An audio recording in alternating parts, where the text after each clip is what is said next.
ભારતનો વારસો ભાગ 2. પહેલા ભાગમાં આપણે વારસાના પ્રાકૃતિક એકમોનો અભ્યાસ કર્યો હતો. ભાગ 2માં આપણે ભારતના સાંસ્કૃતિક વારસાનો અભ્યાસ કરીશું. આપણને ખબર છે કે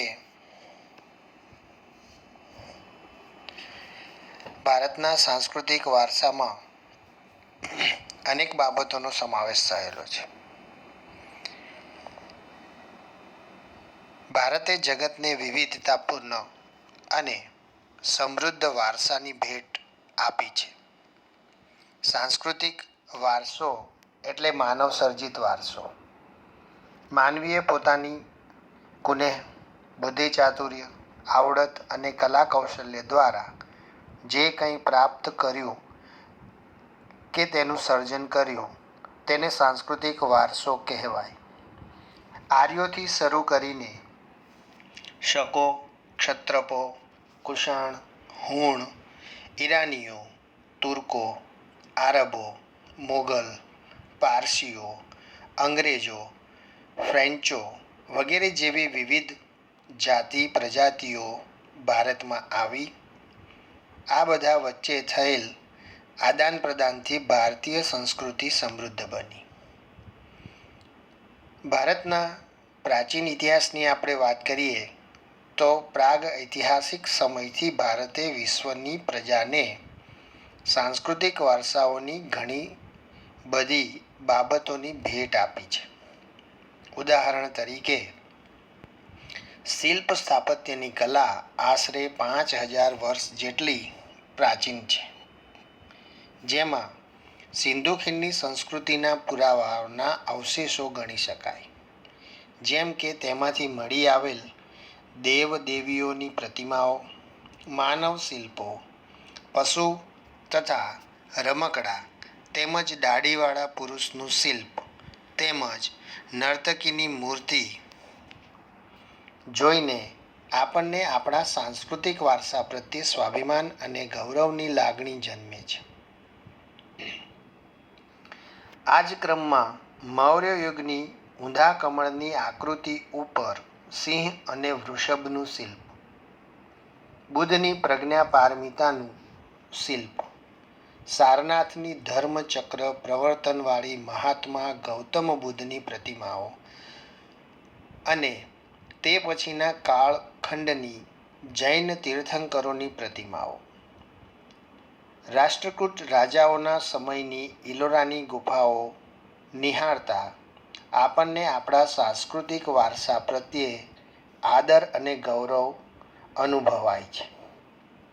આપણા સાંસ્કૃતિક વારસામાં મંદિરો, શિલ્પો, સ્તૂપો, ચૈત્યો, વિહારો, મકબરા, મસ્જિદો, કિલ્લાઓ, ગુંબજો, રાજમહેલો, દરવાજાઓ, ઇમારતો, ઉત્ખનન કરેલા સ્થળો તેમજ ઐતિહાસિક સ્મારકોનો સમાવેશ કરી શકાય.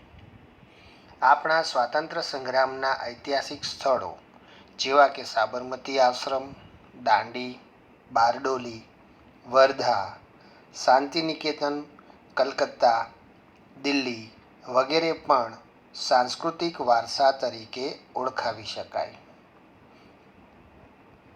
ભાષા, લિપિ, અંકો, શૂન્યની શોધ, ગણિત, પંચાંગ, ખગોળ, લોખંડ, સાહિત્ય, ધર્મ, યુદ્ધશાસ્ત્ર, રથ, રાજશાસ્ત્ર, પ્રાણીશાસ્ત્ર, વનસ્પતિશાસ્ત્ર, વાસ્તુશાસ્ત્ર, ધર્મ, ગણતંત્ર, ન્યાયતંત્ર, વિધિવિધાન, પર્યાવરણ, સુરક્ષા આદિ ઘણી મહત્વની શોધો પણ ભારતમાં થઈ છે. ભારતના વિવિધ વારસા પછી આપણે ગુજરાતના સાંસ્કૃતિક વારસા વિશે માહિતી લઈએ તો સાંસ્કૃતિક, પૌરાણિક અને પુરાતત્વીય મહત્વ ધરાવતા સ્થળોમાં લોથલ, ધોળાવીરા જે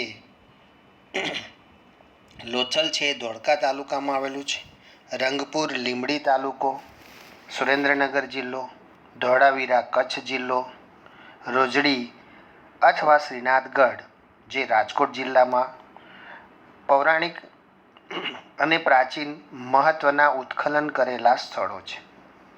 એ ઉપરાંત વડનગરનું કીર્તિ તોરણ, જૂનાગઢમાં આવેલ સમ્રાટ અશોકનો શિલાલેખ, મોઢેરાનું સૂર્ય મંદિર, ચાંપાનેરનો દરવાજો, સિદ્ધપુરનો રુદ્ર મહાલય, વિરમગામનું મુનસર તળાવ, અમદાવાદ જામા મસ્જિદ, ઝુલતા મિનારા, સીદી સૈયદની જાળી, હઠીસિંગના દેહરા, પાટણનું સહસ્ત્રલિંગ તળાવ, વડોદરાનો રાજમહેલ, જૂનાગઢનો મોહબ્બત ખાનનો મકબરો, નવસારીની પારસી અગિયારી વગેરે ઐતિહાસિક મહત્ત્વ ધરાવતા જોવાલાયક સ્થળો છે. ધાર્મિક મહત્ત્વ ધરાવતા સ્થળોમાં દ્વારકાનું દ્વારકાધીશ મંદિર અને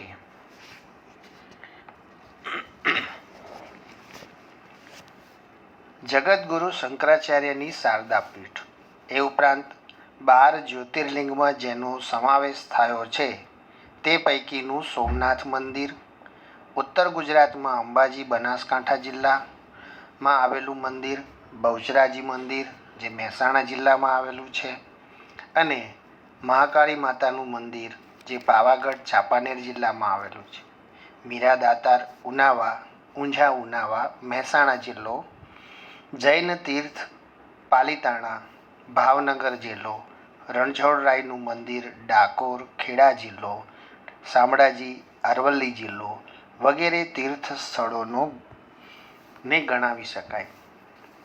ગુજરાતમાં જાણીતા ધાર્મિક, સામાજિક અને પ્રવાસનલક્ષી સ્થળોમાં પોળો વિજયનગર બનાસકાંઠા જિલ્લો, પતંગોત્સવ અને કાંકરિયા કાર્નિવલ અમદાવાદ, તાનારીરી મહોત્સવ વડનગર, ઉત્તરાર્ધ નૃત્ય મહોત્સવ મોઢેરા,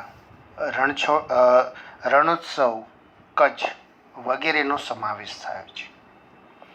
જૈન બૌદ્ધ પ્રવાસન સ્થળોની વાત કરીએ તો ગુજરાતમાં જૈન અને બૌદ્ધ ધર્મનો પ્રચાર પ્રસાર થયેલો, જેના આધાર સ્વરૂપે ગુજરાતમાં વડનગર, તારંગા, ખંભાલીડા, જૂનાગઢ, શામળાજી, કોટેશ્વર, તળાજા, ઢાંક, ઝઘડિયા, ભરૂચ જિલ્લો વગેરે સ્થળોએ બૌદ્ધ અને જૈન ગુફાઓ જોવા મળી છે.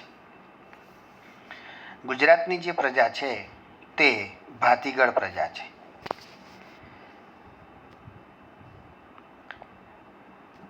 જેમ સમગ્ર ભારતમાં અનેક પ્રકારના ઉત્સવો અને મેળાઓ યોજાય છે, તેવી રીતના ગુજરાતમાં પણ અનેક મેળાઓ જે છે એ યોજાય છે.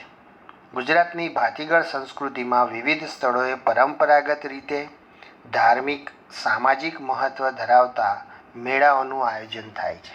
જે પૈકી મુખ્ય મેળાઓની વિગતો અહીં રજૂ કરું છું. મોઢેરાનો મેળો જે મોઢેરા સ્થિત મહેસાણા જિલ્લાના મોઢેરા ગામે શ્રાવણ વદ અમાસના દિવસે યોજાય છે. બહુચરાજીનો મેળો મહેસાણા જિલ્લાના બહુચરાજી ગામે ચૈત્ર સુદના દિવસે યોજાય છે. શામળાજીનો કાળિયા ઠાકરનો મેળો શામળાજી અરવલ્લી જિલ્લામાં કારતક સુદ 11થી પૂનમ સુધી યોજાય છે. ભાદરવી પૂનમનો મેળો અંબાજી બનાસકાંઠા ભાદરવી પૂનમે યોજાય છે. ભવનાથનો મેળો ગિરનાર જૂનાગઢ જિલ્લો મહાવદ નોમથી બારસના દિવસ સુધી તે યોજાય છે. તરણેતરનો મેળો સુરેન્દ્રનગર તરણેતર ભાદરવી સુદ 14થી છઠ સુધી યોજાય છે. ભડિયાદરનો મેળો ભડિયાદર અમદાવાદ રજબ માસની તારીખ 9, 10 અને 11 એટલે કે રમઝાન મહિનાની તારીખ 9, 10, 11ના દિવસે એ યોજાય છે. નકળંગનો મેળો કોળિયાક ભાવનગર ભાદરવદ અમાસના દિવસે યોજાય છે. માધવપુરનો મેળો માધવપુર પોરબંદર ચૈત્ર સુદ નોમથી 13 સુધી યોજાય છે. વૌઠાનો મેળો ધોળકા તાલુકો, અમદાવાદ જિલ્લો, કારતક સુદ પૂનમ, મીરાદાતારનો મેળો ઉનાવા મહેસાણા રજબ માસની તારીખ 16 થી 22 એટલે કે રમઝાન મહિનાની તારીખ 16 થી 22 દરમિયાન યોજાય છે. ડાંગ દરબારનો મેળો આહવા ડાંગ ફાગણ સુદ પૂનમ, ફાગણ એટલે હોળીનો ઉત્સવ. ગોળ ગધેડાનો મેળો ગરબાડા દાહોદ હોળી પછીના 5મા કે 7મા દિવસે આ મેળાનું આયોજન થાય છે. કાર્તિકી પૂર્ણિમાનો મેળો સોમનાથ ગીર કાર્તિક સુદ પૂનમના દિવસે યોજાય છે. ભાગોરિયાનો મેળો કવાટ છોટાઉદેપુર હોળીથી રંગ પાંચમ સુધી એને યોજવામાં આવે છે. તો આ તો થઈ મનોરંજનની વાતો. મેળાઓ દ્વારા ભારત અને ગુજરાતના સામાજિક જીવનની ઝાંખી આપણને મળે છે. આ બધી જે સંસ્કૃતિ છે એ સંસ્કૃતિ ઉપર જેની અસર છે તેવી ભારત ભૂમિ અને તેના લોકો દ્વારા સ્થાપિત કરાયેલ સંસ્કૃતિની અસર છે. આદિમાનવ ભારતમાં તેમજ પૂર્વ દક્ષિણ આફ્રિકામાં એક સાથે ઉદ્ભવ્યા હોય તેવું ઇતિહાસ માને છે.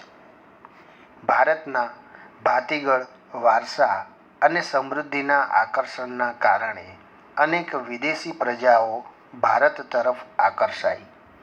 અહીં અનેક જાતિઓ આવી.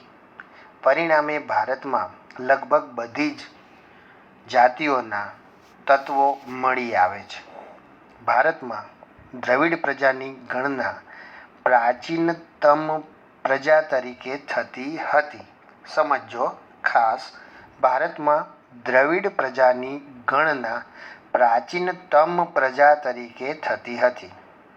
પરંતુ નૃવંશશાસ્ત્રીઓ અને ભાષાશાસ્ત્રની અદ્યતન શોધખોળોથી એવું જાણવા મળ્યું છે કે દ્રવિડો અને બીજી 6 જેટલી ભિન્ન ભિન્ન પ્રજાઓ પણ અહીં રહેતી હતી. તેમના વિશે જોઈએ તો સૌથી પહેલાં ભારતમાં આવનાર જો કોઈ પ્રજા હોય તો એ નેગ્રીટો પ્રજા, જેને આપણે હબસી પ્રજા તરીકે પણ ઓળખીએ છીએ. નેગ્રીટો અથવા નિગ્રો પ્રજા હબસીઓ ભારતમાં સૌથી પ્રાચીન નિવાસીઓ છે. કેટલાક ઇતિહાસકારોનું માનવું છે કે નેગ્રીટો અથવા નિગ્રો એટલે કે હબસીઓ આફ્રિકામાંથી બલુચિસ્તાનના રસ્તે થઈ ભારતમાં આવેલા. તેમના દેખાવની વાત કરીએ તો આપણે સૌ એમને એમના વર્ણન ઉપરથી સમજી શકીશું, અથવા તો ક્યાંક કોક ચલચિત્રમાં તમે એમનો દેખાવ જોયો હશે. તેઓ વર્ણે શ્યામ એટલે કે કાળા, 4 થી 5 ફૂટ ઊંચા અને માથે વાંકડિયા વાળ ધરાવતા હતા. અને આજે પણ એ પ્રજાતિ આફ્રિકામાં વસે છે અને એમને જોઈ અને તમે એમને ઓળખી શકો છો. ઓસ્ટ્રેલોઇડ પ્રજા.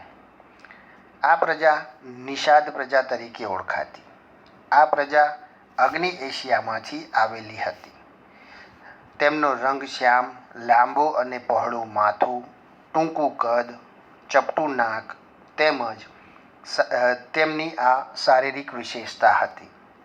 ભારતમાં આવેલ આર્યો તેમને નિષાદ કહેતા. સમજો ફરીથી, ભારતમાં જ્યારે આર્યોનું આગમન થયું ત્યારે આર્યો ઓસ્ટ્રેલોઇડ પ્રજાને નિષાદ પ્રજા કહેતા. મોટે ભાગે આ પ્રજાના લક્ષણો ભારતમાં આજે પણ આપણને ભીલ પ્રજામાં જોવા મળે છે. ભારતની કોલ અને મુંડા જાતિ, અસમની ખાસી પ્રજા, નિકોબાર અને બ્રહ્મદેશ હાલનું મ્યાનમારની જાતિઓમાં આ પ્રજાના લક્ષણો વિશે જોવા કે જાણવા મળે છે. ભારતની સંસ્કૃતિ અને સભ્યતાના વિકાસમાં આ પ્રજાનો ફાળો વિશેષ રહ્યો છે. તેઓ માટીના વાસણો બનાવવા, ખેતી કરવી, સુતરાઉ કાપડનું વણાટકામ કરવું વગેરે જેવા કેટલાક કૌશલ્યો માટે જાણીતા હતા. તેઓ પોતાની ધાર્મિક માન્યતાઓ ધરાવતા હતા.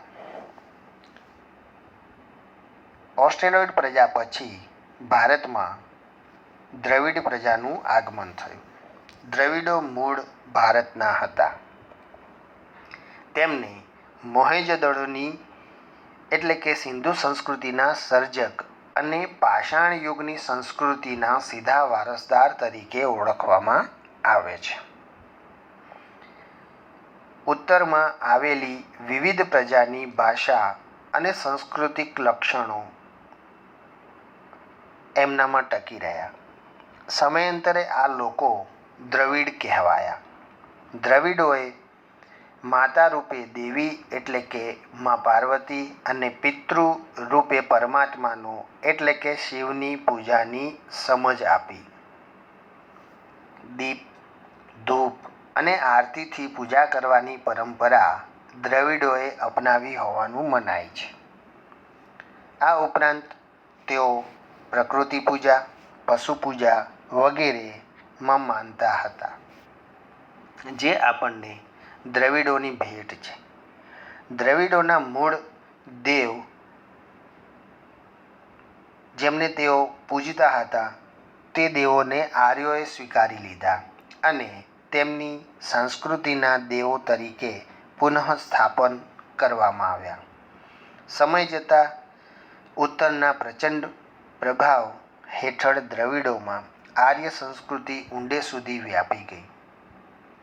આંતરજ્ઞાતીય લગ્ન સંબંધો પણ પ્રસર્યા, જેણે ભારતીય સંસ્કૃતિને ભાતીગળ સંસ્કૃતિમાં પરિવર્તિત કરી. દ્રવિડોમાં માતૃમૂલક કુટુંબ પ્રથા પ્રચલિત હતી.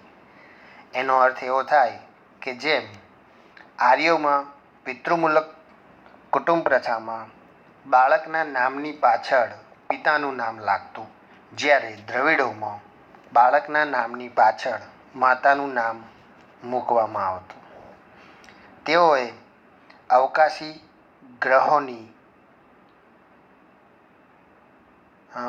અવકાશી ગ્રહોના ક્ષેત્રમાં અને વિવિધ કલાઓમાં જેવી કે કાંતવું, વણવું, રંગવું, હોડી તરાપા જેવા ક્ષેત્રોમાં તેમનું વિશેષ પ્રદાન જોવા મળે છે.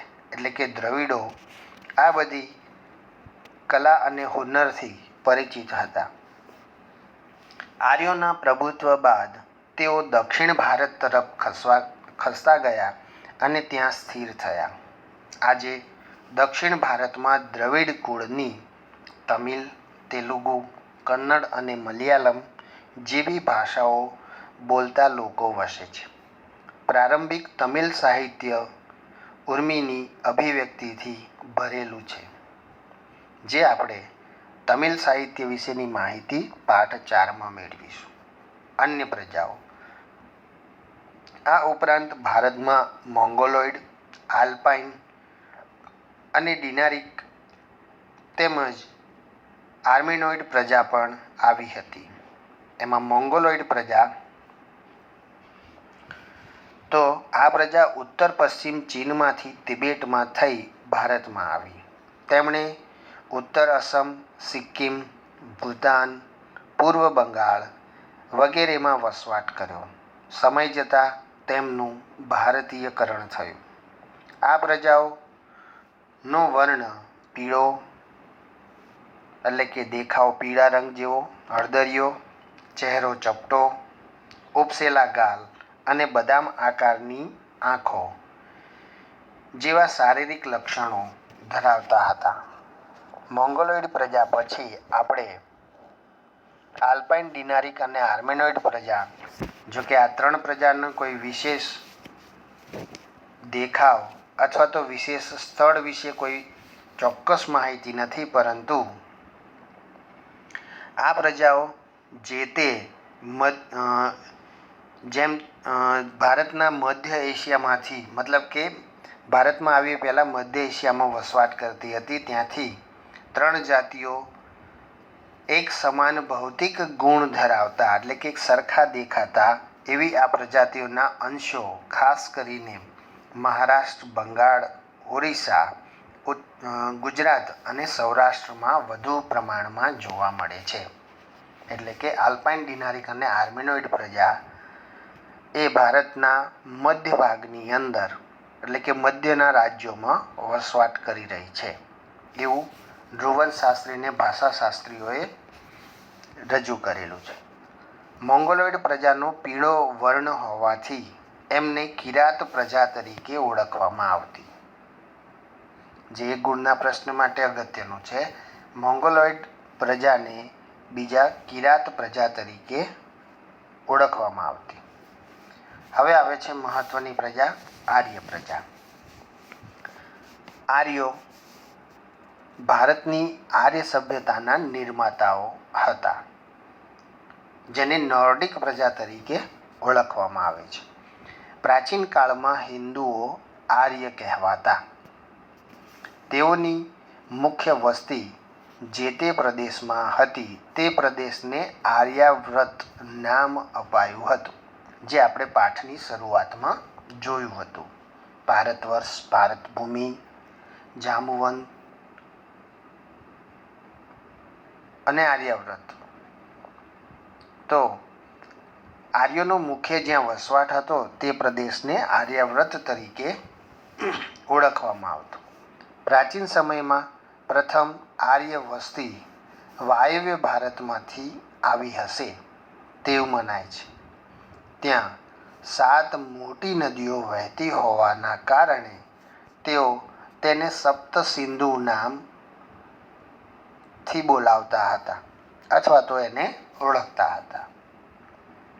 ઉત્તર વૈદિક કાળમાં આર્યવ્રતનો પૂર્વમાં મિથિલા એટલે કે બિહાર સુધી અને દક્ષિણમાં વિંધ્યાચળ એટલે કે છેક મહારાષ્ટ્ર સુધી એમનો વ્યાપ થયેલો, એટલે કે તેમનું શાસન મતલબ કે એમના જે કબીલાઓ છે તે વસવાટ કરતા હતા. અન્ય સમકાલીન પ્રજાઓ કરતાં તેઓ વધુ વિકસિત હતા. આર્ય ભરત રાજા કે ભરત કુળના નામ પરથી આ વિશાળ પ્રદેશ ભારત ભૂમિ, ભરતખંડ, ભારત વર્ષ કે ભારત જેવા નામથી ઓળખવામાં આવે છે. આર્યો પ્રકૃતિ પ્રેમી હતા. તેઓ વૃક્ષો, પહાડો, સૂર્ય, વાયુ, નદીઓ, વરસાદ વગેરેની પૂજા આરાધના કરતા હતા. તેમણે આ દરેકની સ્તુતિઓ એટલે કે ઋચાઓની રચના કરી હતી. સમય જતાં વેદપાઠ પ્રચલિત બન્યા. સમયાંતરે તેમાંથી ધાર્મિક વિધિઓ શરૂ થઈ અને તે પછી યજ્ઞ યજ્ઞાદિ ક્રિયાઓ પણ ભારતમાં શરૂ થઈ. ભારતમાં આવેલી આ વિવિધ પ્રજાઓની સંસ્કૃતિઓના વિશિષ્ટ તત્વો અપનાવી લઈ એક સમન્વય સંસ્કૃતિનું સર્જન થયું.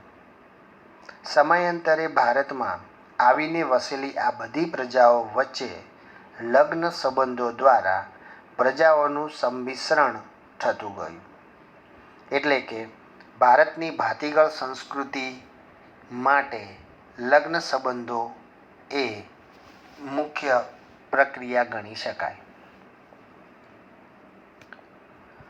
બધાની એક વિશિષ્ટ રહેણીકરણી, અનેક ભાષા, વિચારો, ધાર્મિક માન્યતાઓ નું પણ સમન્વય થવા લાગ્યો. આમ પ્રારંભિક કાળથી જ આપણા દેશમાં એક સમન્વયકારી સંસ્કૃતિનું નિર્માણ થતું રહ્યું, જેણે ભારતને ભવ્ય અને સમૃદ્ધ વારસો આપ્યો. ભારતના ભાતીગળ સંસ્કૃતિનો વિકાસ થયો. આ પ્રજાઓ પરસ્પર એટલી ભળી ગઈ કે તેમનું કોઈ સ્વતંત્ર અસ્તિત્વ ન રહ્યું તથા તેમનું ભારતીયકરણ થવા પામ્યું. આ રીતે પ્રાચીન ભારતમાં આવેલ વિવિધ પ્રજાઓના સંમિશ્રણથી ભારતનો સાંસ્કૃતિક વારસો વૈવિધ્યપૂર્ણ, ભાતીગળ અને સમૃદ્ધ બન્યો. આ જે સમૃદ્ધ બનેલો જે વારસો છે એ વારસાને પશ્ચિમી સંસ્કૃતિના આક્રમણ સામે બચાવવા માટે આજે તેનું જતન અને સંરક્ષણ કરવું ખૂબ જરૂરી છે. તો વારસાના જતન અને સંરક્ષણ માટે કેટલીક મહત્વપૂર્ણ બાબતો અહીંયા આગળ પાઠમાં સૂચવવામાં આવી છે, તેને સમજવાનો પ્રયત્ન કરીએ. વારસાના જતન અને સંરક્ષણ માટે વારસાની દરેક બાબતોએ ભારતને રળિયામણું, નયનરમ્ય અને આકર્ષક બનાવ્યું છે અને ભારતને ગૌરવ અપાવ્યું છે. આ ભવ્ય વારસાને સાચવીને વિશ્વમાં પ્રતિષ્ઠિત, ગૌરવભર્યું અગ્રીમ સ્થાન પ્રાપ્ત કર્યું છે. તેને સાચવવું તે ભારતના પ્રત્યેક નાગરિકની પવિત્ર અને પ્રાથમિક ફરજ છે. આપણે આપણા પ્રાચીન ઐતિહાસિક મૂલ્ય અને મહત્ત્વ ધરાવતા વારસાના સ્થળોને કોઈ નુકસાન ન પહોંચાડે અને તેનું જતન કરે તે માટે બંધારણમાં નાગરિકોને મૂળભૂત ફરજો જણાવી છે. તે મુજબ આપણા ભારતીય બંધારણના અનુચ્છેદ 51 ભારતના નાગરિકોની મૂળભૂત ફરજો દર્શાવી છે. તેમાં પણ 6, જ અને ટ અર્થાત 6 નંબર, 7 અને 9 એ ફરજોને જાણવા પ્રયત્ન કરીએ. તેમાં 6 એટલે કે 6 નંબર આપણી સમન્વય સંસ્કૃતિના સમૃદ્ધ વારસાનું મૂલ્ય સમજી તેની જાળવણી કરવાની ફરજ. દરેક નાગરિકને આ ફરજનું પાલન કરવા માટે બંધારણે કહેલું છે. જ એટલે કે 7 નંબર